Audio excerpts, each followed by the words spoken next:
We are just days away now from Tyson Fury's huge clash against Dillian Whyte live on talkSPORT. And who better to speak about the big fight than a man who has taken on both men twice, and that is Derek Chisora. Derek, what are your initial thoughts ahead of this weekend's fight? Great fight, I love Fight Week, London's is buzzing, people are talking, it's just bringing so much joy to everybody's life, you understand? It's just like a great joy of Fight Week, basically. Wembley,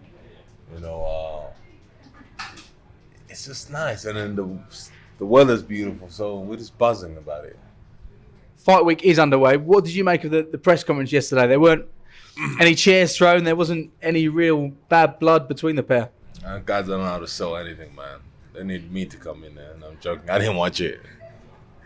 In terms of Dillian Whyte, you've taken him on twice. Are you pleased that he does finally get his opportunity? Listen, I tell you what, boxing is the only sport, if you're mandatory for a title, you have to wait 2 years, and they need to change that.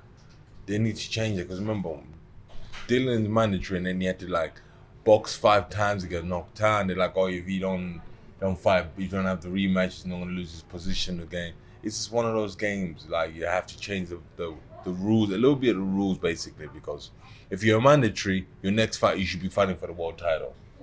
It shouldn't be like, you fight for your title in 2 years' time. Mandatory, you should fight for the world title straight away. Looking at your experiences of taking on Tyson Fury, the first fight in 2011, and you'll remember in that second round, you really did have him hurt. And I think he's shown in his career that he is vulnerable. But do you think anybody can keep him down? I think Tyson got a big heart. He likes to fight. He enjoys it. He loves the whole showman about it. And, even if he goes down, he's going to get back up. I think you have to hit that guy with this hammer brick or something, or to a kitchen sink for him not to come back up. But even if he's going to come back, he's going to come back up. You remember when he called Brown's Bomber hit him, we thought he was out, he came back up. He went on fighting very well. And Dillian's going to have to produce one of the biggest shots in his game, basically. The second fight you had with Tyson Fury, he switched to southpaw quite early on, and he's been speaking in the last few days, and he was training at the workout as a southpaw. How would that affect things if he came into the ring as a southpaw? Do you think he's more dangerous potentially that way? That we don't know. We'll see. He's just mind gaming Dillian Whyte. And during that fight, the second fight you had with him, the jab was something which he used predominantly. And Sugar Hill Stewart's been saying that's going to be the key to the fight. How important is Fury's jab? Yeah, because he's got longer hands, longer reach, basically. So his jab is going to be long. But, we're just talking about it.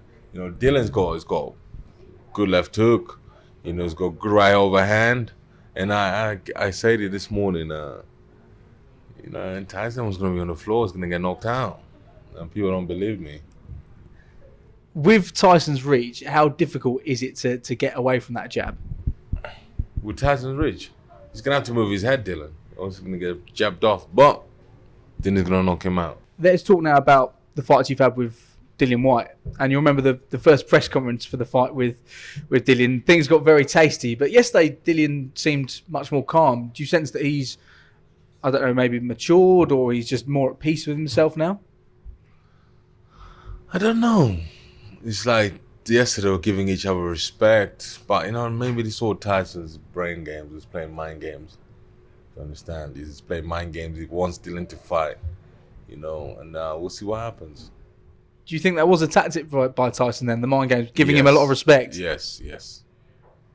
Do you think that will have any effect on the fight? These comments that are made? No, it won't. It won't have any effect on Tyson, to be honest with you. No, it won't. Let's get to your second fight with Dillian. Brilliant fight. And when you consider the 23 rounds you shared in the ring with him, all out war, that left hook, how hard is that left hook? It was not hard. It caught me flush. It was not like it was a hard knockout. It was a flush knockout. It was like I didn't see it coming. So it just caught me very good. And that was it. Is it the hardest you've been punched by? I think if Paul Bartling, innit? What was his name? Darren Morgan. Darren Morgan. Yeah, he was very hard. Is that Dillian's best weapon, that left hook? Yeah, but remember, you only chucks it from the bottom. Tyson is up there. So it'll be hard for him to put that left hook. And Tyson Fury, the trilogy he's had and the issues he's had outside the ring as well. Do you think that could potentially catch up with him? I don't know, because he's been boxing very well, Tyson, so he's been doing very well. So they've both been doing well. You know, Dylan's last fight, his second fight, he got knocked out badly. And in his rematch, it was not really a great win and stuff like that. So we don't know. We'll see what happens. What do we know, though? What can you predict this weekend? Wembley will be buzzing. That's what I can predict. And what was going to happen in the ring? We don't know. We'll see. But I believe Dillian was going to knock Tyson out.